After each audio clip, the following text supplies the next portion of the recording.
Hello, all you flat earthers, moon landing deniers, former Illuminati employees, and Catholic Church whistleblowers. Welcome back to Horror Convos, a casual, relaxing, and occasionally funny podcast where we pick one horror topic per episode and discuss anything related to it that we want. Movies, series, novels, comics, video games, radio dramas, personal experiences, nothing is off limits here. New episodes release every other Wednesday. We did have a little gap there, some technical difficulties, but it's been remedied. We also live stream reactions to horror movies on occasion, little horror watch parties with guests in the chat. I just did the very first one recently, reacting to 1968's immortalized classic, Night of the Living Dead, and it turned out pretty bad, to be honest. Like, you can barely hear me on it. The volume control was definitely not where it should have been. It was definitely a learning experience for me. I'll do better with that next time now that I understand better what I'm doing. To be fair, it was my first live stream, ever. You suck! But if you want to see my face revealed and watch a movie for free, maybe make a game out of trying to follow what you can of my commentary, it is uploaded on our YouTube channel. A few people joined in the chat. We had some good dialogue here and there, had some laughs.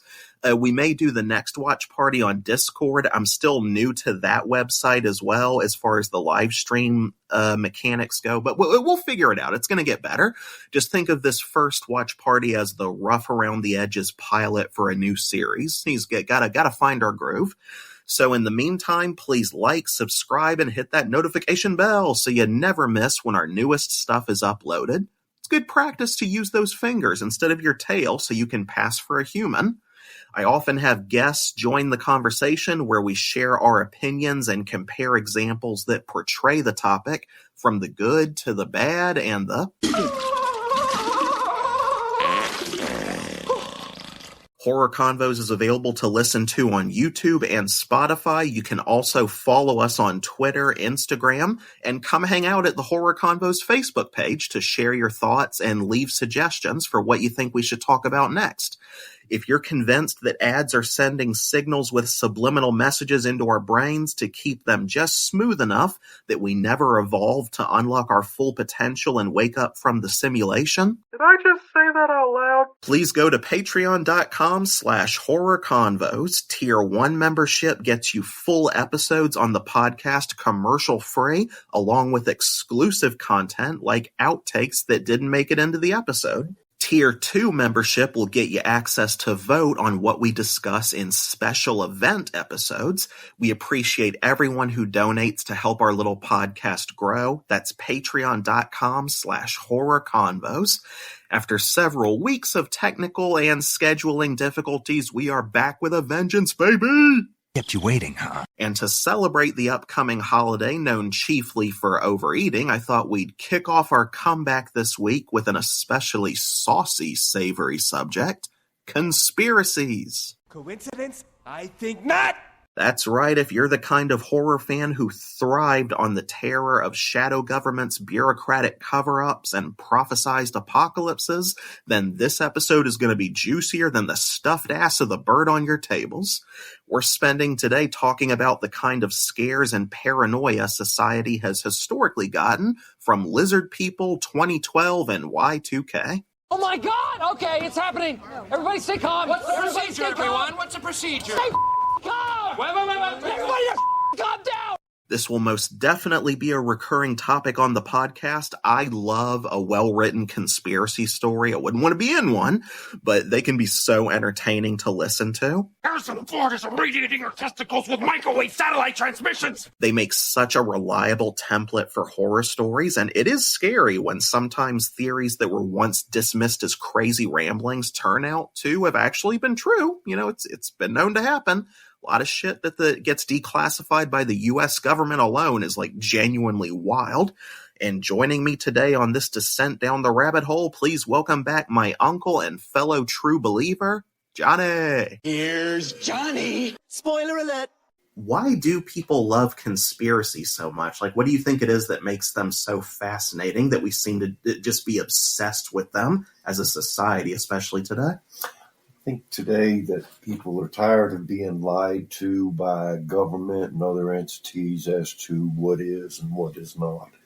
So people get drawn into conspiracies because they know something is being hidden, and they're just intrigued to find out what that is that's being hidden from them. It's a major trust issue with authority, you think, has always been like the crux surrounding it. And you think this is more of a modern trend, and with like systems of government specifically more so than like older authorities, things like, say, the church or like monarchies, etc. Well, no, the church, if you go back in history, the church has hidden things from people ever since Christianity was born. The church wanted people to know only so much, and I think that was done in order to keep the masses in line and not create hysteria amongst the masses. See, I always thought, and we may be saying the same thing in this respect, but I think that the core appeal of conspiracies, at least in my experience, has always been around the notion of control, control or the lack of it, like even deeper than the issue of mistrust. I think underneath the issue of trust is the desire to feel like, I'm in control of my awareness of the world and the course of my life. I'm consistently aware of what's going on with my surroundings, things even if the truth isn't out in the open. And so it's like, I think on a large scale, whether people specify it or not, a lot of people just want to feel like, they have control of their own existence and the nature of their understanding of existence. It's like Neo at the end of the Matrix, I'm the one who knows what's really going on.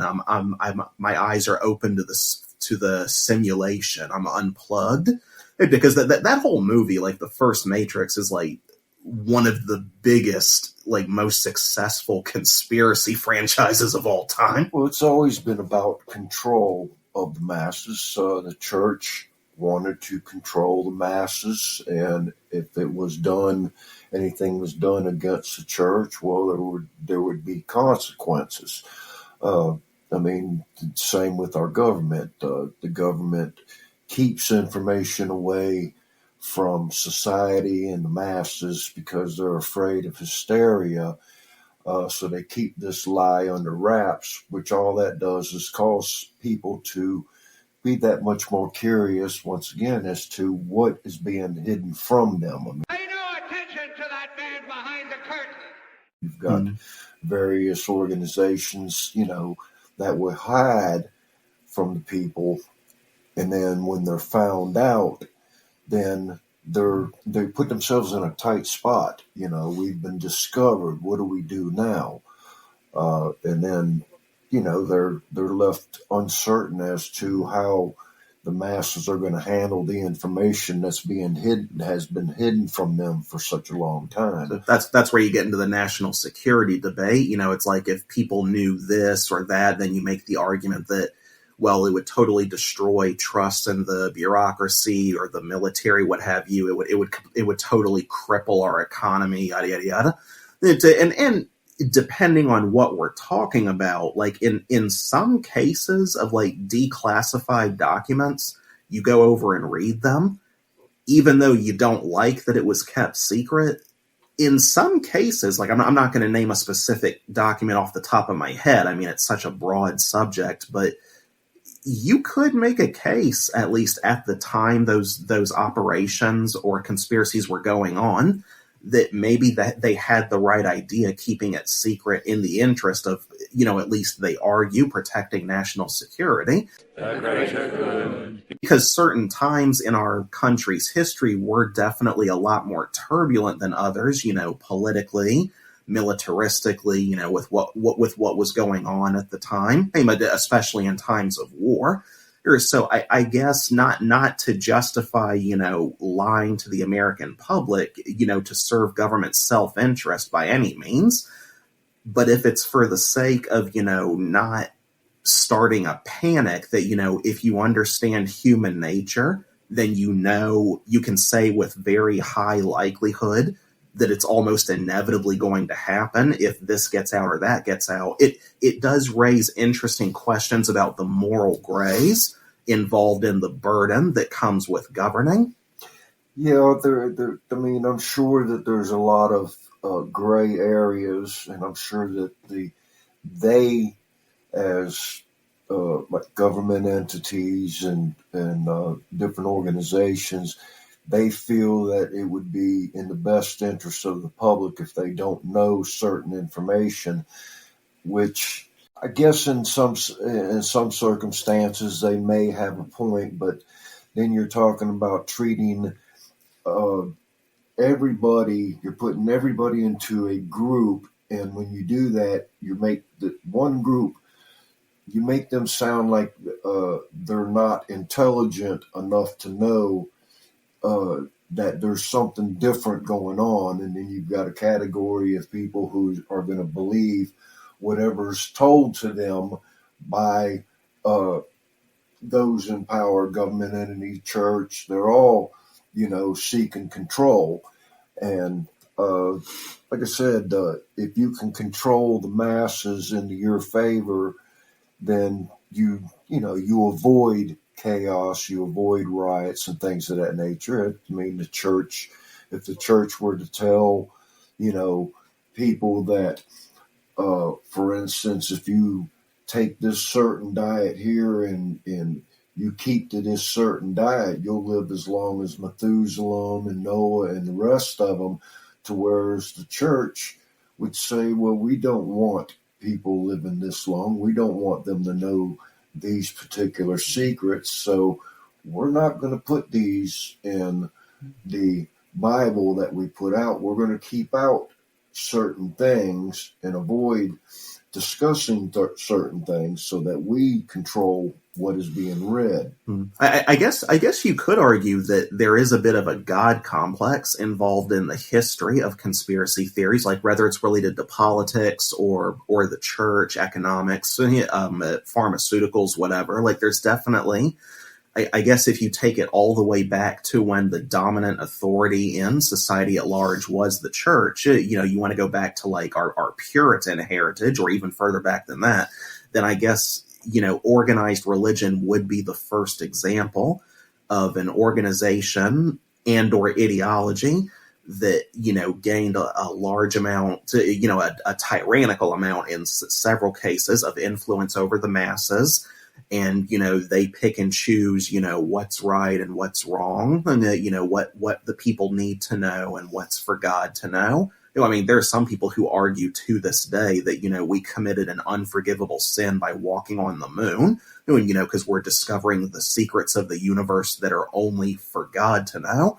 So it's just, I guess if you look at it on a big picture lens and not just a modern lens, like we do most times with like modern government and politics, then, look at the Illuminati, for instance. It's like that's practically the poster child for religious conspiracies, especially if you want to talk about, religion still holding control over modern day government. So it's like, what's a bigger boogeyman in terms of conspiracy than the Illuminati or any ancient organization, older than modern civilization, that's basically equivalent to them. I mean, you got something equivalent to the Illuminati in just about every major civilization's history. They just have different names for it. Yeah, well, I mean, everybody wants to be the one that is the top dog. Take, for instance, the Mason's Pillar. The Mason's Pillar is a story about a master mason, and he didn't want his craft, to be forgotten, so he took in an apprentice. Well, he wanted to build the most fantastic pillar that he could, and he went to the king to get permission to travel amongst various different areas of the world to look at architecture. And while he was gone, the apprentice, an angel appeared to the apprentice and told the apprentice and gave the apprentice the vision of what should be built. And the apprentice built this pillar, which was completely amazing. And when the mason came back, he was gone for 6 years, and he came back and he seen this beautiful pillar. He got furious. He was mad because he wanted to make this pillar and be the beautiful pillar. So he killed his apprentice out of jealousy because it was so beautiful, and he was so mad. He killed his apprentice. So they put the apprentice's head on the pillar, and they put the mason's head on the pillar so that he would be there for eternity to be known for the person who killed the apprentice who was given the vision by the angel for the pillar that was supposed to be built. And the master mason, once again, he was the one that wanted to be the top dog. He wanted to build the pillar. He wanted to be known by the king and everybody for building this beautiful pillar. And when that opportunity was stripped from him, it made him mad, made him jealous, because an apprentice... Is that a story in the Bible? It's a very old, an old story that and I don't believe it's anything that's in the Bible. Trying to remember. I feel like I've heard something vaguely along the lines of this. They can look it up. Like I said, it was the story of the apprentice pillar. Yeah. Or was it the apprentice pillar? Yeah, the apprentice pillar is what I think is what the name of the story was. Huh. Yeah, that's another great motivation to, get so invested in conspiracies as well. You talk about control. Sometimes the motive could be, well, I want to crack this conspiracy open so that I can take control of it, or whatever the system that they're doing is as far as what the con is or the scam. You're like, I don't want to change a thing. I just want to be in charge. I want to be at the top of the pyramid and reap the benefits, get my piece of the pie.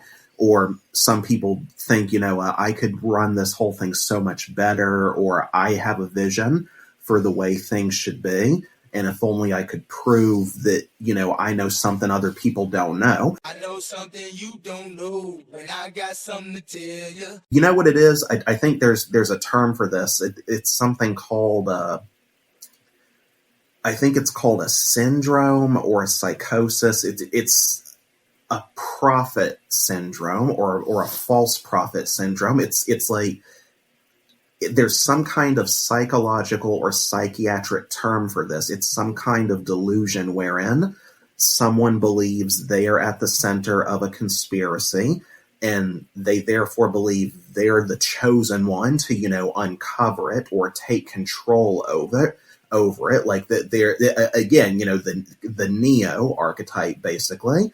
I'm the one, the reformer who's gonna, bust this case wide open and reshape the world and, change culture, society at large for the better. The prophecy states that you are the most important, most talented, most interesting, and most extraordinary person in the universe.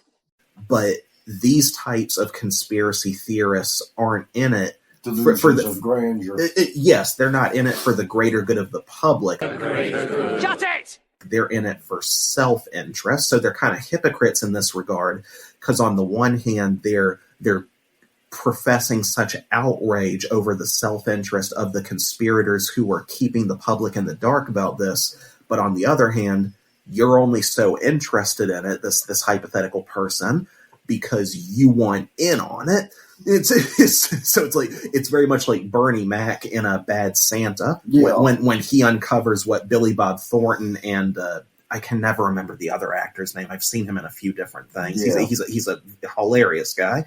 Yeah, but it's like he busts them, and he's like, yeah, I like what y'all do. I don't want to change a thing. Saying, yeah, I just want to get my spoils while you do all the work. Yeah. Or get, and to me, from a standpoint of personal integrity, if you want to make it about an ethical debate, that's the most scummy kind of conspiracy theorist to me, because, it's one thing if you at least genuinely stand for something and believe that you've uncovered evidence of an injustice and your conscience compels you to pursue it. It's one thing if you believe that your cause is righteous and you're battling against the forces of, evil or dishonesty or whatever. But if you're, stirring up trouble and deliberately getting, gullible people to buy into your BS, all just so you can feel important or like you have you can get your 15 minutes of fame. Well, that's just really depraved, in my opinion, because people have enough to stress and worry about in the real world without you, potentially starting a panic and just spreading these horrific rumors about, public figures in some cases, all just to make yourself feel important because you have nothing better going on with your life. Well, I mean, you can't deny, take Tesla, for instance. He was finding a way to give everybody free electricity. The government was not going to have that.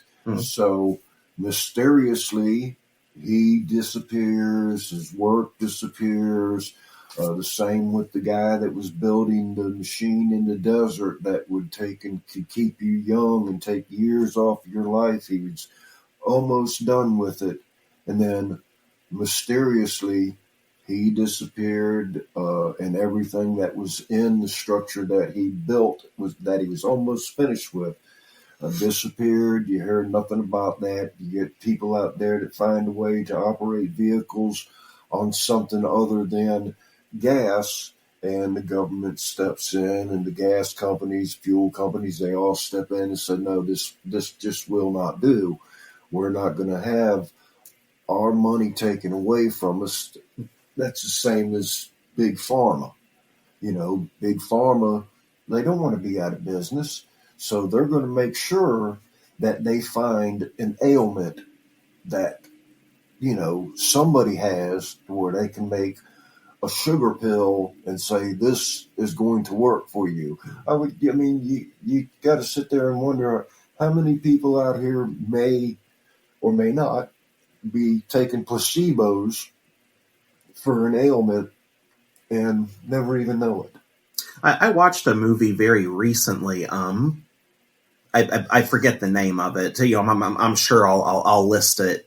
Let me look it up real quick. I watched it very recently. It was a fascinating movie focused on a conspiracy in pharmaceuticals. It's like Gary Oldman plays a doctor who uncovers that something is going on with a drug. It's like killing all the rats in his lab or the mice, whatever. He tries to bring it to the attention of the FDA, go through all the proper channels. And I'm looking this up as I'm talking.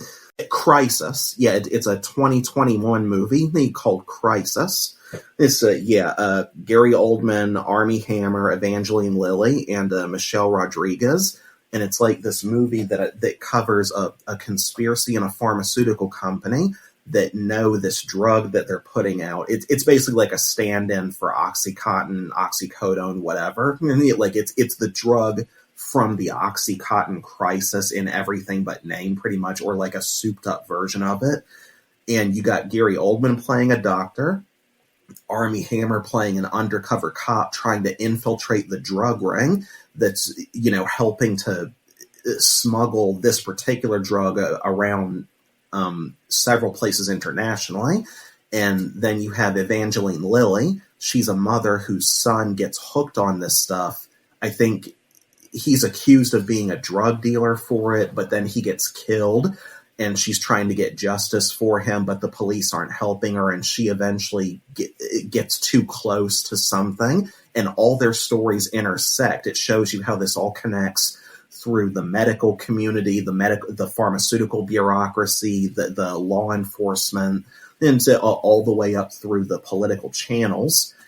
And the sad thing about this movie is almost every character ultimately loses in their pursuit. Like Gary Oldman's character, he manages to get the word out in the newspapers about how dangerous the drug is. Yeah. Chances are it's going to get swallowed up in all the sections of paper that, the masses likely aren't going to take the time to read.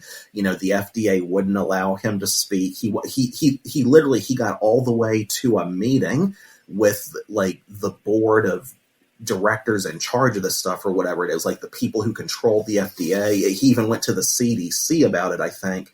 He did everything right that you could possibly do, legally speaking. And in the end, when he gets to a seat at the table, he's actually sitting across from the people he's been trying to talk to this whole time. And they just shut him down. They abuse their power, not in an illegal way, but they use every trick in the book to silence him. He even gets met by the head of the pharmaceutical company who tells him, it's not that we're lying. This is just she says something like, this is not a lie. It's a step on the path. If this drug is even 1% better than the last versions that are out there, then that is a victory. You're never going to change demand or behavior. There's always going to be addicts out there. And if you tell the public that this thing is a failure, then, we lose tons of money that's already been invested. People lose their jobs.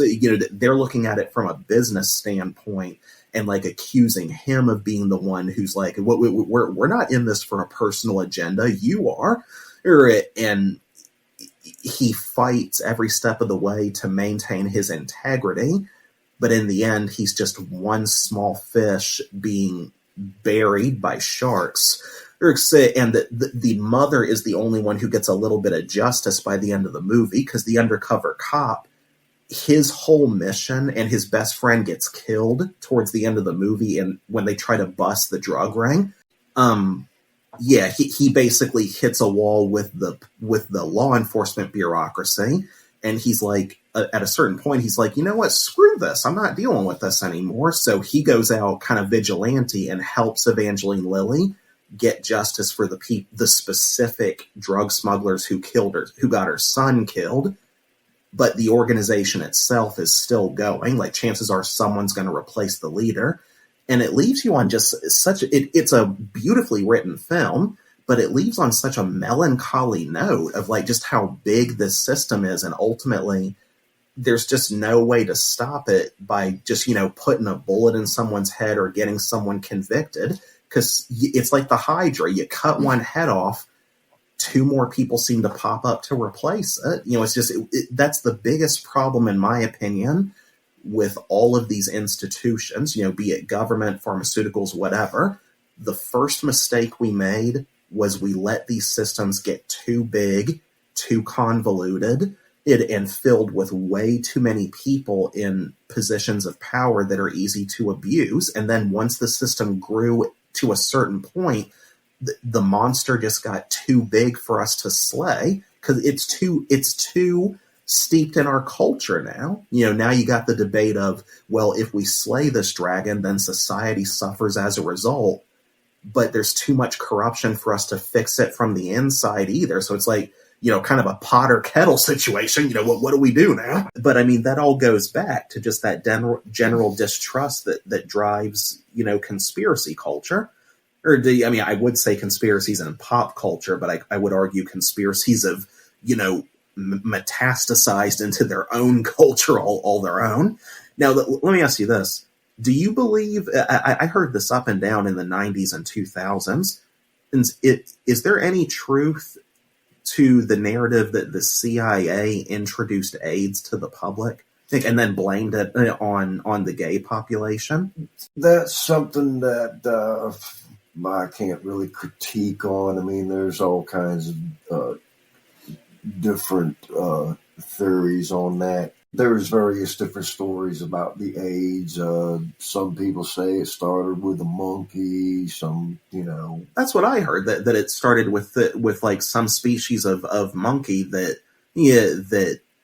the disease, someone contracted the disease from a lab or something and then brought it into an urban population somewhere, and then it spread from there. Like, it's the whole premise that they took 28 days later from, basically, if you switched out AIDS for the rage virus. Right.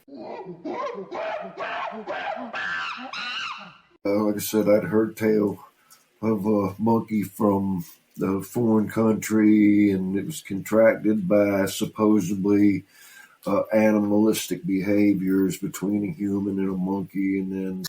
Wait a minute. Wait a minute. Wait, first of all, you're not going to speed past that like you didn't just say what you just said. From there, supposedly ended up somehow just a gay-related thing, but I don't think it was a gay-related thing or bestiality or anything like that. It could have very well just been another one of them.